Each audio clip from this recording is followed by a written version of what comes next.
ยกระดับการปกป้องและความเงางามให้กับรถของคุณด้วยการเคลือบเซรามิก 3D คาแคร์เราขอเสนอกรอบป้องกัน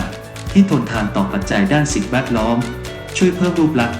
และอายุการใช้งานของภายนอกรถของคุณได้นานถึง 2 ปีบอกลาการทำความสะอาดรถแบบเดิมๆได้เลยเพราะการเคลือบเซรามิก 3D จะขับไล่และกำจัดสิ่งสกปรกทำให้รถของคุณดูสะอาดหมดจดนานขึ้นชุดเคลือบเซรามิก 3D คาแคร์คือโซลูชันสำหรับการปกป้องและความเงางามระดับมืออาชีพคืนความสดใสให้กับสีรถของคุณชุดเคลือบเซรามิก 3D คาแคร์ช่วยเพิ่มความสวยงามเปล่งประกายให้กับรถของคุณและมอบชั้นป้องกันที่แข็งแกร่งต่อภัยคุกคามด้านสิ่งแวดล้อมต่างๆน้ำจะเกาะเป็นเม็ดและไหลออกจากพื้นผิวรถโอกาสเกิดคราบน้ำและการกัดกร่อน